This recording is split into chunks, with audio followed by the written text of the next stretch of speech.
Hello ladies and gentlemen, and welcome back to my channel for another Hot Toys Secret Base figure preview video.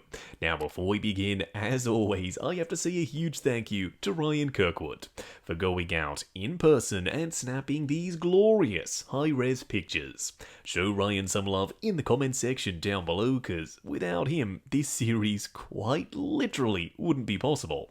Now if you are looking to pre-order either Jake Sully or Neytiri from Avatar 2 The Way of Water, I have popped a link in the description for toyswonderland.com. They do have installment plans and a reward system. While you're down there, why not hit that subscribe, bell notification icon, and join button so you're notified as soon as a brand new review or figure preview video goes live on the channel. Yes, you did hear that correctly. We will be previewing both Neytiri and Jake Sully in the same video.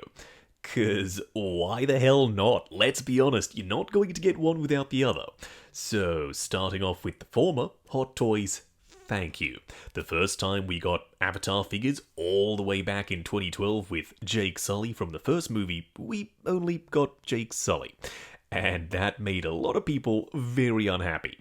A lot of people passed on him because he's a unique size, he's a unique price point. They didn't just want one figure from the film. How could you, Hot Toys? But this time, luckily, we won't have that same issue. They're making both Neytiri and Jake Sully.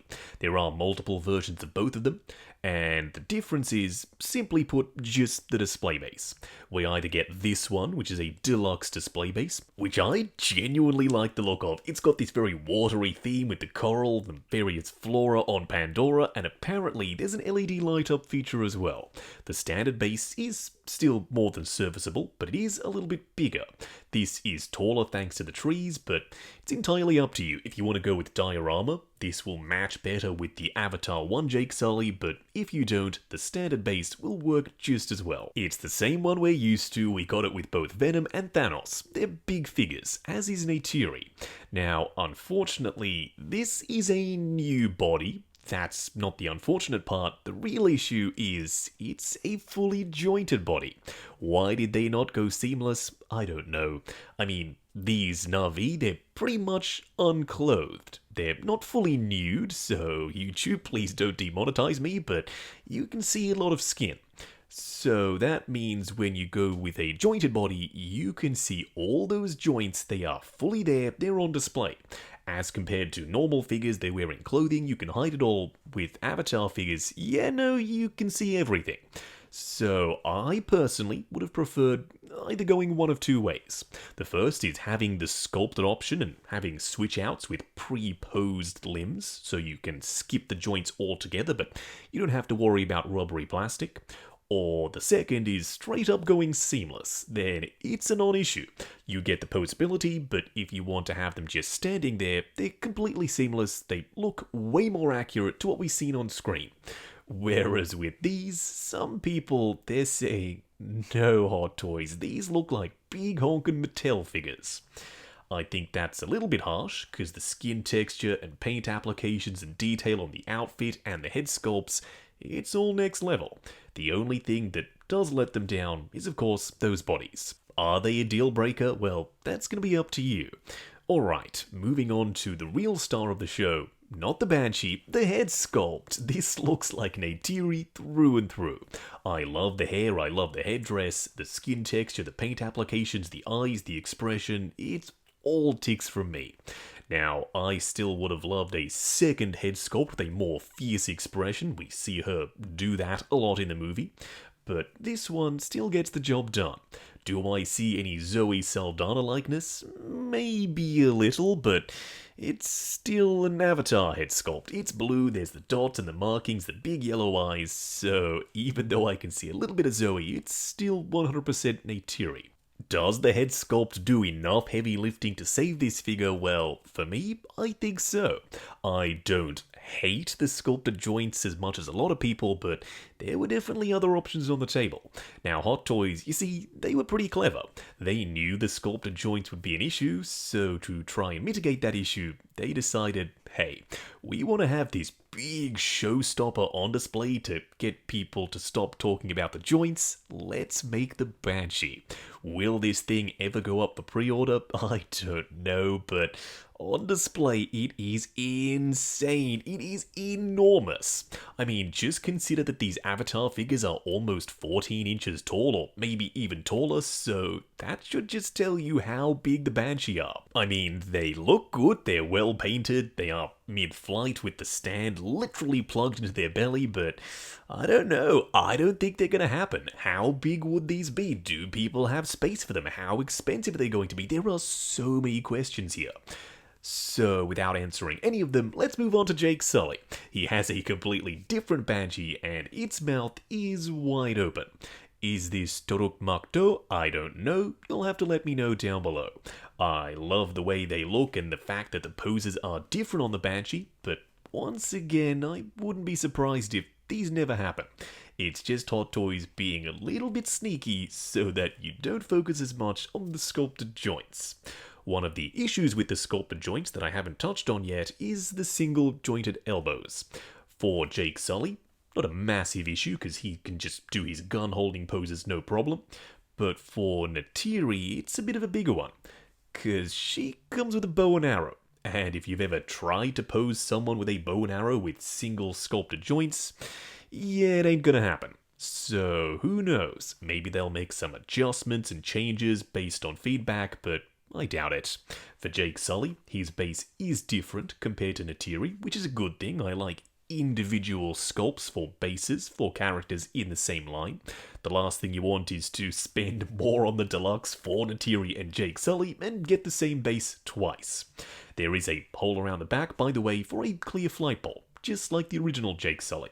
Although if you do go for the standard one, once again, you get the Thanos base. A pretty good choice, honestly, because it's a nice big flat footprint. When it comes to posing, you can go crazy. Whereas with the deluxe bases, it's a little bit more challenging. For Jake Sully, I'm pretty sure most of the body is reuse from the original. Now, I can't be sure of that until I get this guy in hand, but fingers crossed, the one thing they changed is the internal structure. What do I mean by that? Well, with the original Jake Sully, there was a lot of breakage. I've actually owned two of the original, and both of them are broken. I managed to repair them, but the joints, they're never going to be the same. So with this guy, fingers and toes are crossed that they've made the requisite changes so he's a little bit more sturdy. Of course, that's to be expected because this guy is coming out so much later than the original. 10 years between them, in fact, so plenty of time for plenty of R&D. The skin texture this time looks way more HD, and the paint applications are dialed up to 11. There's lighter shading, there's the tiger stripe pattern, there's the little white dots, and his outfit is all new. They've managed to hide some of the joints on Jake Sully with his harness covering up the shoulder joints. And you can also angle those bicep braces so it kind of dangles down over the elbow. It's not a perfect solution. Seamless would have been the way to go for most people, or the swap out pieces I mentioned earlier, but hiding the joints just a little could be the best of both worlds, depending on you. It's also mixed media. We have some sculpted pieces, such as the wraps, but we also have some fabric pieces like the harness. You can probably take some of that stuff off, but I wouldn't want to. I'd caution against it, because when you do, the sculpted joints will become even more visible. If you look a little bit closer here though, on his bicep, you can see a seam line.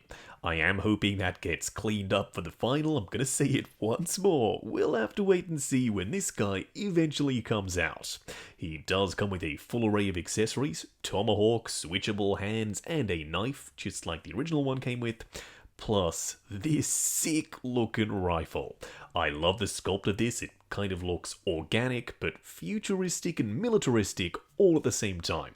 There's some silver dry brushing, some dirt and grime in the crevices, and the handle, that's where the organic part comes in. It's wrapped and it looks like wood. I also dig the fact that you can spot the bullets in the magazine. A very nice touch. But something else that's a nice touch is that head sculpt, Hot Toys. Whoa, that is awesome.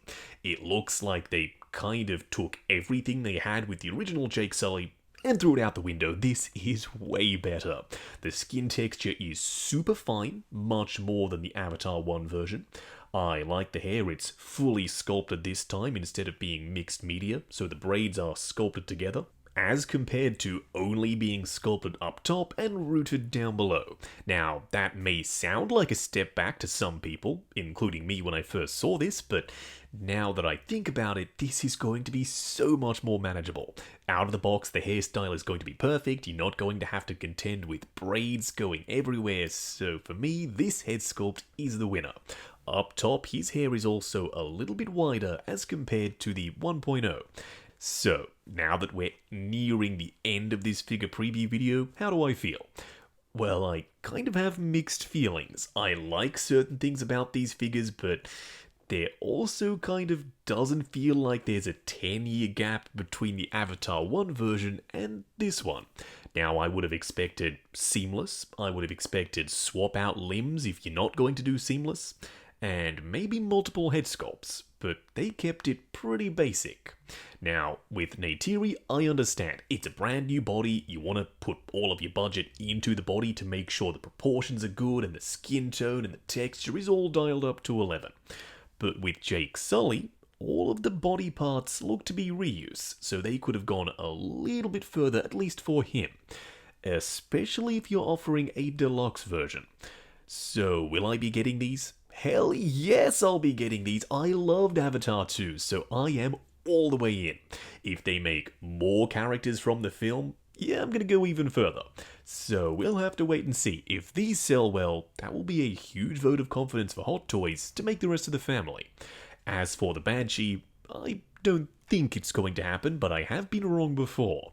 This is kind of the size of I don't even know what to compare this to. A desk or a coffee table. This thing is enormous. So if you do have the room for this, and you have the budget for this, it could be one hell of a centerpiece. But if you don't, it's probably going to be a skip for you. If, however, you are looking to pre-order Neytiri and Jake Sully, the link for that is in the description below for ToysWonderland.com. They do have installment plans and a reward system. While you're down there, why not hit that subscribe, bell notification icon and join button if you like the sound of seeing your name in the end credits of my reviews. Like, comment and subscribe. We'll catch you in the next video.